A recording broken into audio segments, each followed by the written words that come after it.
As the embers of the World War I cooled, a new world order was taking shape. The ashes of the fallen empires gave birth to two republics, the Soviet Union and the German Reich, each grappling with internal chaos but united by the shared ambition.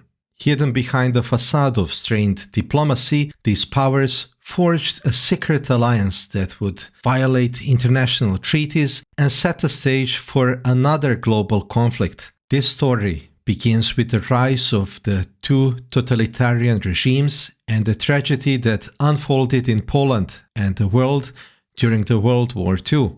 However, as the both totalitarian regimes crumbled, the question remained unanswered. Why did no one advocate for the restoration of monarchies based on democratic principles, especially when some nations with such systems rank high on democracy index charts? In 1917, Russia was consumed by revolution. The abdication of Tsar Nicholas II marked the end of the Russian Empire, and the October Revolution brought the Bolsheviks to power, led by Vladimir Lenin. With the establishment of the Russian Socialist Federative Soviet Republic, the world witnessed its first constitutionally guaranteed socialist state. The Russian Civil War saw a brutal struggle for power, culminating in the formation of the Soviet Union in 1922. Under Joseph Stalin, the Soviet Union embarked on a path of rapid industrialization and forced collectivization. While this led to significant economic growth, it also brought famine and death to millions. The forced labor camp system, known as gulags, was expanded, and the Great Purge weeded out Stalin's actual and perceived opponents. At the same time, Germany was grappling with its own transformation. The Weimar Republic, or officially the German Reich, was born out of the defeat in World War I. Struggling with hyperinflation, political extremism, and attempted power seizures, it was an era marked by isolation and strained international relationships. Despite these challenges, the Weimar Republic worked diligently to circumvent the Treaty of Versailles. Through covert cooperation with the Soviet Red Army, they fostered an illicit training of German military pilots, as well as development of tanks and submarines and training of the tank crews. They were in clear breach of the treaty. The Treaty of Rapallo, signed on April 16, 1922 between Germany and Soviet Russia, nullified all mutual claims, waived financial obligations, and established diplomatic recognition. It also facilitated a secret military collaboration, allowing Germany to rebuild its armed forces in violation of the Versailles Treaty. German officers were trained in the Soviet Union, and two countries cooperated on various military projects. The Nazis' rise to power in 1933 marked the advent of totalitarian dictatorship in Germany. World War II and the Holocaust loomed large on the horizon.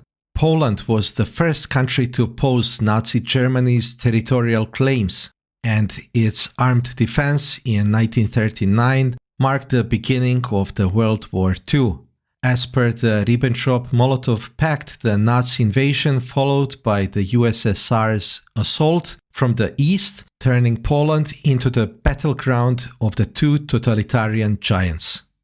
The Nazi crimes against Polish citizens, including the creation of the infamous Auschwitz concentration camp, are well known, but the brutal repression and enslavement under the Soviet occupation are far less recognized. The Soviets were responsible for 110,000 arrests, mass deportations to Kazakhstan and Siberia, and horrifying Katyn massacre. The Katyn massacre was a series of mass executions carried by the Soviet Union during the spring of 1940. More than 22,000 Polish officers and intellectuals were killed, part of Stalin's plan to eliminate Poland's military and intellectual elite. Communists denied responsibility for decades, only officially acknowledging it in 1990. The Soviets, much like Nazis, focused on destruction of Poland's elites, intelligentsia, clergy, officials, and armed forces. This cooperation between later bitter two enemies led to coordinated efforts to eliminate any resistance in Poland. Despite these grim circumstances, Poland's legitimate structures continued to operate in exile, and the Polish underground state developed within the occupied country. The underground army, known as the Home Army, counted over 350,000 soldiers fighting to liberate Poland. When the entire territory of Poland fell under Nazi German occupation following the German invasion of the USSR, the situation changed yet again. Stalin renewed obligations to Poland, but as the Red Army approached Poland's borders, the USSR aimed to dictate Poland's future, breaking ties and preparing for the establishment of a communist regime. In 1944, most territories were incorporated into the Soviet Union, and the Polish Committee of National Liberation took power, declaring itself the government of Poland. The legitimate administration of the Polish underground state was ruthlessly eliminated by the Soviets, even as they had supported the Red Army's fight against the Germans. At the Yalta Conference in 1945, Stalin achieved international recognition of his occupation of eastern Poland. Despite promises of free elections, the Red Army's continuing presence ensured that such elections never took place. In 1947, elections were held in a climate of terror and the results were rigged. The post-war years were marked by Soviet repression, with mass murders, acts of terror, and deportations continued. Acts of communist terror sometimes even surpassed those committed by the Nazis. Labor camps continued to operate, with former Nazi German camps reused and new camps being built. The terror methods of the Soviet secret police were often secret, unpredictable, and inhumane. Hundreds of thousands fell victim to communist terror during this period. The Soviet army stationed in Poland until the early 1990s served as an intimidating force. For Poland, the war that began in 1939 only ended 50 years later in 1989, leaving lasting social, demographic, economic, and political scars.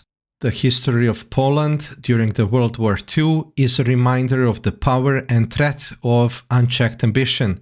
The secret collaboration between the Soviet Union and the German Reich, both born from the ruins of once mighty empires, demonstrated how political maneuvering and the violation of international treaties can lead to devastating consequences.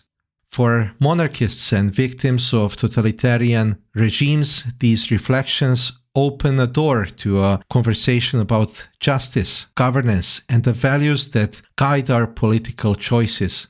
By examining the past through the lens of those who endured it, we may find insights that resonate beyond historical facts, reaching into the hearts and minds of those who seek to understand the complexities of human governance and the moral imperatives that should guide our way forward. If you found this video informative and engaging, don't forget to give us a like and subscribe to our channel for more discussions like this. Your voice matters and can truly enrich this conversation, so please drop your thoughts in the comments below. We are eager to read and respond to your opinions. Also, a shout out to our patrons who help us produce our videos. If you're a patron, you have exclusive access to our Monarchy report in 10 republics, and if you're not, support our production. Thanks for watching, see you in the next one.